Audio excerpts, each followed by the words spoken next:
Okay, so what we're going to be going over today is what SFREP recommends for a new computer and some of my personal recommendations. We'll ask any questions that you might have. If you are watching this webinar after the fact, feel free to email your questions directly to me, Matt at sfrep.com. I'll be happy to answer them for you. For those of you who are here live, you can use the chat bubble icon in the GoToMeeting interface to ask any questions that you might have. So this webinar is not going to take too long. I'm going to kind of go over the specs that SFREP and me particularly recommend. I have been personally using computers since 1985. It's always been a passion. It's always been a hobby of mine. And I am not a huge gamer, so I'm not approaching it from that perspective. All the computers that I generally have are for doing home office stuff and browsing the internet and doing research and things like that. So I'm not going to be recommending some computer that's going to cost you $2,500. I'm not going to get bougie about it. I'm not going to, $2,500 computer with all the bells and whistles and the best graphics card and the best gamer computer with RGB, color changing, whatever. No, we're going to be talking business computers for getting stuff done. Okay, so when you go out and look for a computer, and when I say when you go out, I really mean that, because I do recommend that you don't purchase, or at least you don't look for your computer on something like Amazon or Newegg, because of the fact that you guys, when it comes down to brass tacks, you guys are typists. You type for a living, okay? You word process, you use the keyboard. So the keyboard is going to be very important to what you're doing. Now, most computers out there these days are skewing way more towards laptops. So if you go to your local Staples, you go to your local Best Buy, the vast majority of the computers that you see on display are going to be laptops. And one big reason for that is that the line between the power of a laptop versus the power of a desktop has really become blurred. They really kind of have reached parity. And even pricing wise, laptops are the same price, or in a lot of cases cheaper, than going with a desktop. And laptops nowadays, with having USB-C connectors that have USB 3.0 speeds. By the way, if you don't know what a USB-C connector is, if you have an Android phone that's maybe 3 years old or less, it's going to have a USB-C connector. So it's that smaller USB connector that you can flip around and use either way. For those of you who are in the iPhone space, it's very similar to a lightning cable. If you have an iPad Pro, that uses USB-C.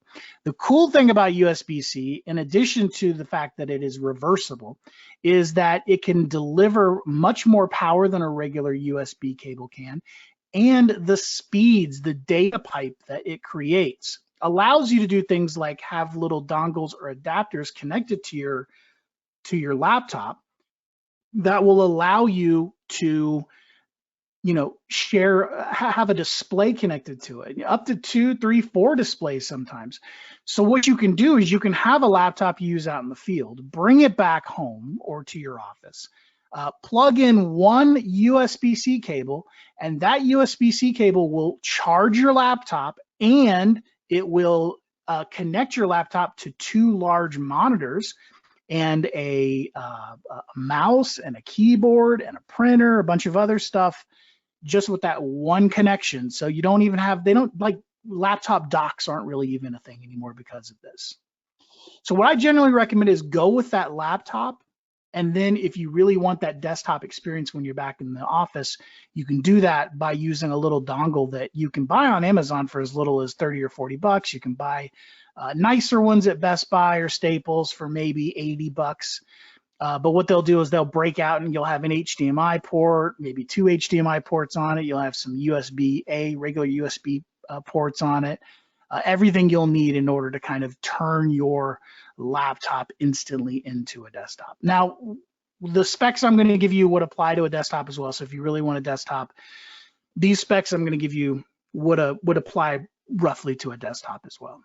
Just remember, when you buy a desktop, all you're really getting is the tower, the mouse, and the keyboard. The mouse and the keyboard are not going to be that great, so you probably want to buy an extra mouse or keyboard that's really nice.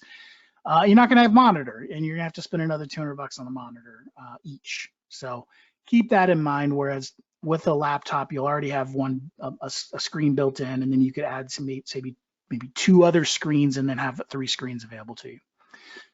So let's go over specs. So when we're talking about specs, we're going to be talking about a couple of specific things. We're going to be talking about processor. We're going to be talking about RAM. We're going to be talking about storage.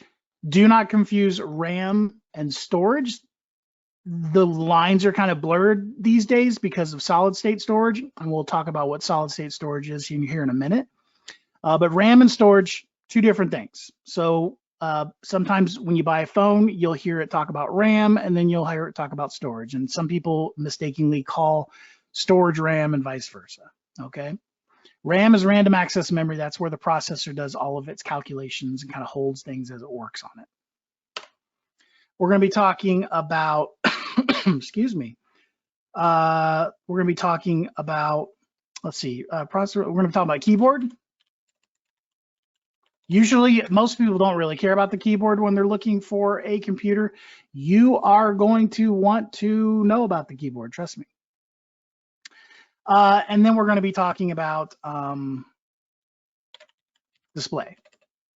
Okay, so these are our primary things we're going to be looking for when we're looking for a computer. All right, so let's start with processor. What kind of processor do we want? This, up until maybe a year ago, was rather complicated. There's 2 major processor manufacturers out there. There's Intel and there's AMD. Which one's better? That kind of goes back and forth. Right now, I would say AMD kind of has a bit of an edge over Intel, but both make great processors. The reason I would say AMD has a little bit of an edge over Intel is that their processors tend to be a little bit faster, and they have better video built in.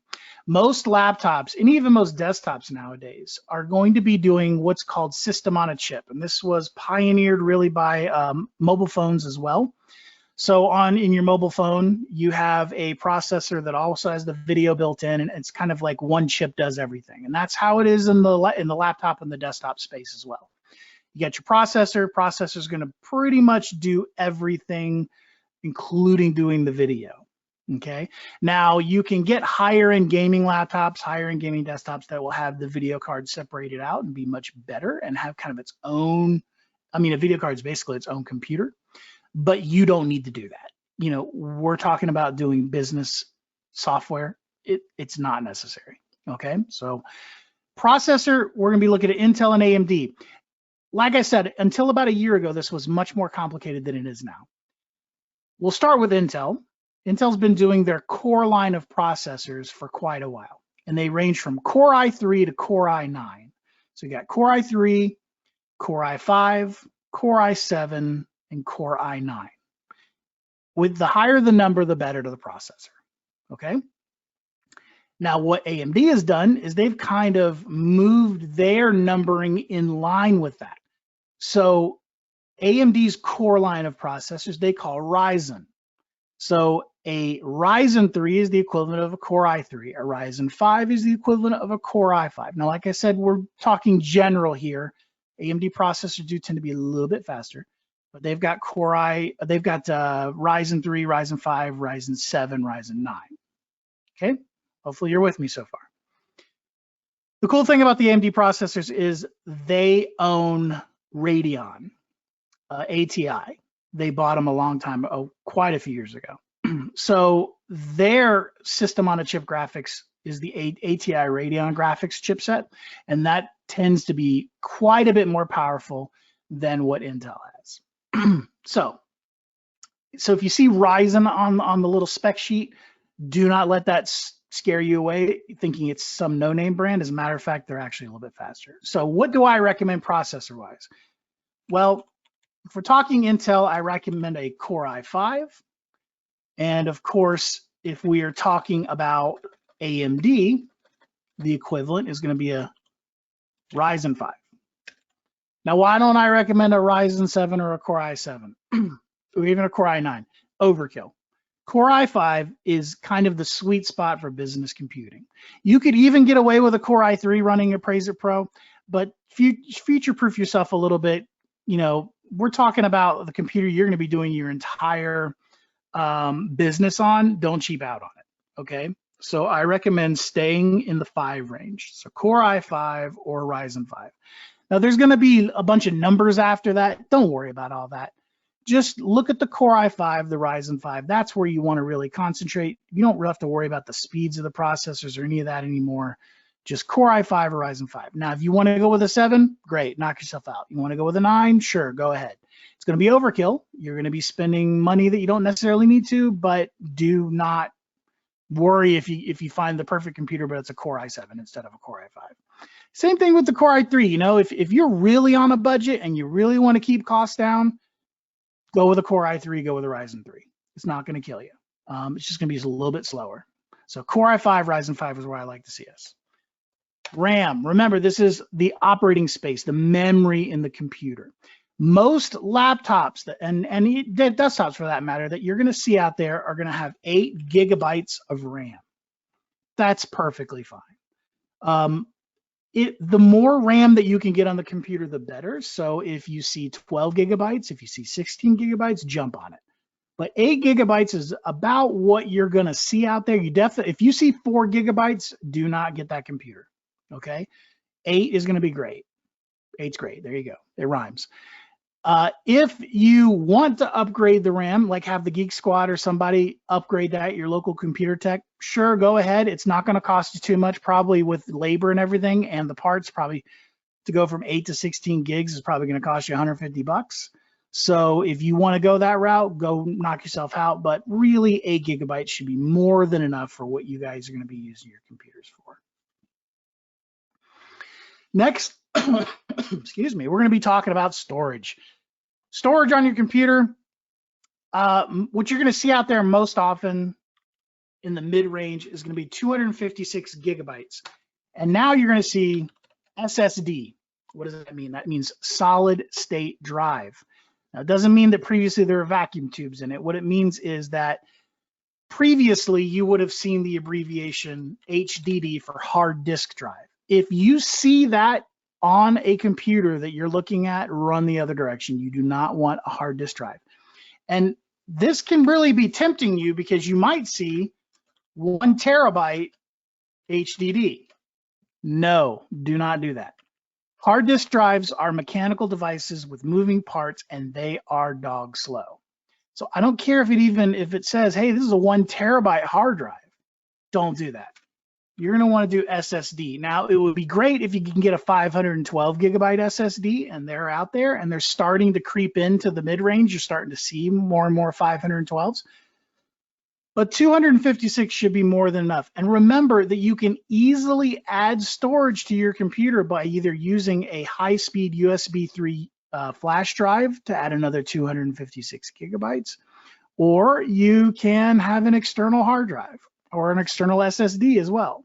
External SSD, a 512 gigabyte external SSD, probably only going to cost you about $100, maybe 150. 256 gigabyte SSD should be more than enough, especially if you archive out your stuff every once in a while. All right. Keyboard is going to be a personal preference. I'm going to say try it out. That's the important thing about this. Try out that keyboard. Remember, at the end of the day, you guys are typing constantly. That is what you do on your computer. So when you go to the Best Buy or to the Staples, you know, try out, if they have them on display, try out that keyboard. Now remember, because of muscle memory, you are going to make more mistakes, and it's going to feel a little weird when you try to type on this keyboard. But remember, that's going to go away after about a week, as your muscle memory will kind of adjust.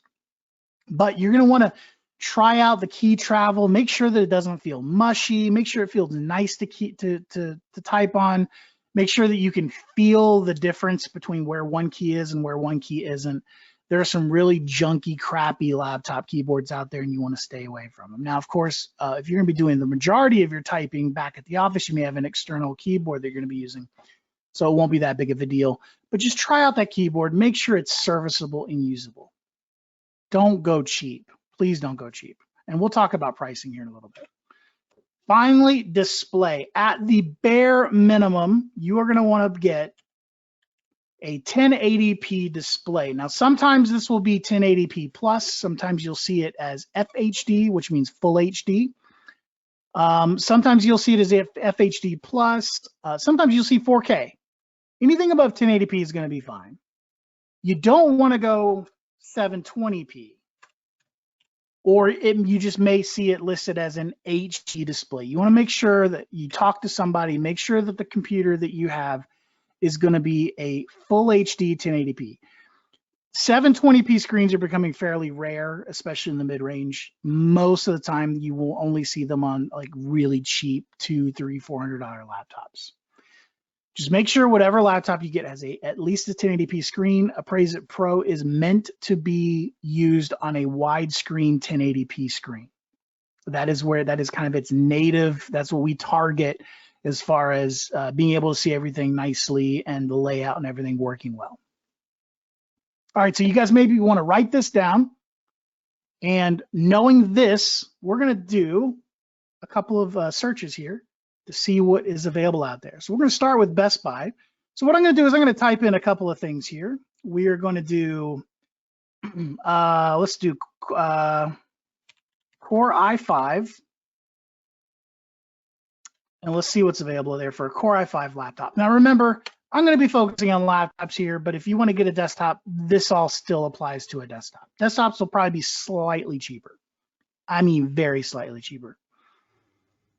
So let's look at what we have. Personally, brand names, I like Lenovo. All of my computers here for work, well, actually I'm on a Dell right now on a desktop, but all of my laptops are Lenovo's. If you don't know who Lenovo is, they're based in North Carolina. It's one of the reasons I like them, because that's where I am. So they're based in the Research Triangle Park of North Carolina. They are a Chinese company, but all of their computer operations are based here in North America in the Raleigh area.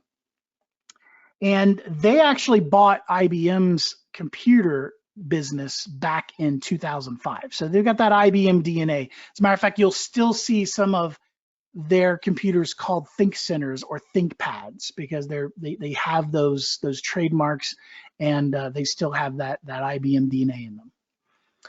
So this right here is a good cheap laptop. It's currently on clearance, so it may be hard for you to find this particular laptop. As a matter of fact, it is. I have mine set to Waynesville. That's the town that I live in here, in Waynesville, North Carolina. I'm in the mountains. There is a Best Buy in Waynesville, and there's 2 Best Buys over in Asheville. It is not available at either of those, any of those. However, it can be had if you get it shipped. So this one is on clearance, and you're looking at $680. This is a great deal for a laptop. It's going to be a Dell, so it's a decent Inspiron. The Latitude tend to be the business laptops, Inspiron tend to be the home laptops, but this is going to have some good specs. We're looking at a 14-inch touchscreen, and to get a touchscreen, yeah, I guess this is the price point you'd see a touchscreen. But look here, what we have here. We have an Intel Core i5, 8 gigs of RAM. That's what I told you you're probably going to see is 8 gigs of RAM. But what I love about this one, 512 gigabyte solid state drive. That right there makes it all worth it. The other thing you're going to want to make sure, though, that this being a 14-inch laptop, the one thing you're not going to get on a 14-inch laptop, and I'll see if I can get a good picture of it, is going to be, there it is, no 10 key. So keep that in mind. If you want that 10 key, if you use that 10 key a lot, just remember, until you hit about 15.6 or 16-inch laptops, you're not going to have that 10 key. So that might be a little bit of a deal killer for a couple of you. Right below, we got $500 for essentially the same laptop, but with 256 gigs of solid state storage. I honestly would jump up the $180 to get the 512 gigabytes of storage. However, you may be in a situation where you just want to take something home today. this is not under clearance, and this would probably be available at your local Best Buy. Asus, we're looking at a VivoBook 17.3 inches, going to be great for being able to see the screen, but it is going to cut down on the portability. We got a 10th gen Core i5. I believe the 10th gen is the previous generation, so this is an older laptop. 12 gigs of RAM, which is great, but here's that killer. This is what I told you to look out for. 1 terabyte hard disk drive. You may think, hey, look, that's 1 terabyte. That's better than 256 gigabytes. 256 gigabytes is only a quarter terabyte. So I want that 1 terabyte. You do not want a hard disk drive for 2 reasons. One, hard disk drives, moving parts, they fail. And then the second, solid state drive, what that means is that it's chip based. Okay, it's very similar to what you would have in your phone, no moving parts. So it's more reliable and it is way faster. Hard disk drive, this computer right here to get booted up to Windows 11 to the desktop, probably going to take you upwards of a minute, maybe more. Probably more like a minute and a half to kind of, you know, like you can see the desktop, but it's still kind of crunching in the background. It's going to take it like a minute and a half before you can really start using the computer. Solid state drive, you're going to be looking at about 20 seconds flat to get to the desktop and be usable. So very, very, very much faster. Here we go, Lenovo Flex 5i. I literally have this computer. This is my work computer for SFR-EP, although mine has a little bit better specs. But on this one, we're looking at a Core i5, 8 gigs of RAM, quarter terabyte hard drive, or excuse me, solid state drive. And this is a Flex 5. And what that means is that the screen can, it's an almost 16-inch screen, but it can fold backwards and become a tablet, or you can tint it. And you can use it as a monitor if you connect an external keyboard, something like that. So you can see that you can tint it right here. It's good for watching. It's what I use when I fly out to Las Vegas for our shows. I like to tint it and then watch videos while I'm on the plane. So those are great. So now so I would highly recommend that's a good one. You don't want to go with one of these like gaming laptops. This Victus, this is a gaming laptop. We're at $800. Core i5, it's got the special graphics card, 512 gigabyte SSD. Gonna be overkill. It is a good price, I'll give you that, but I mean, it's gonna kind of be an overkill. It's a gaming laptop. It's not gonna have great battery life because of that. So let's do, instead of Core i5, let's do Ryzen 5, and we can see what the price differences are here. Oh, let's take this off there, Core, there we go. All right, here we go. So for $640, Ryzen 5, 8 gigs of RAM, 256 gigs solid state drive. So you can see that this one is on clearance. So pretty much the same specs, except we don't have the 512 gigabytes of storage. So it is on clearance, but I probably would have gone with that Core i5 for $670, or excuse me, $680. So for $40 more, you're gonna double your storage space. Go with that. HP laptop here, Ryzen 5, 12 gigs of RAM, quarter terabyte solid state drive, $450. You can't go wrong there. That's a great price right there. Asus, which is a Taiwanese company, make good stuff. ZenBook, Ryzen 5, 8 gigs of RAM, has a separated GeForce MX 450 graphics card. That's pretty, you don't generally see that in this price point. And a quarter terabyte solid state drive. Good solid choice, $470. Come down here, HP Envy. The Envy is generally their business laptop. So we're gonna be an HP Envy 15.6-inch touchscreen, Ryzen 5, 8 gigs of RAM, quarter terabyte solid state drive. Good solid choice at $800. This is going to be a 2-in-1. Whenever you see 2-in-1, that means that the screen can flip around, like I showed you on that Lenovo Flex. So it'll flip around and become a tablet. Touchscreen, AMD Ryzen 5, 8 gigs of RAM. Does have a separated out graphics card. That's nice. 256 gig solid state drive. We're looking at $600.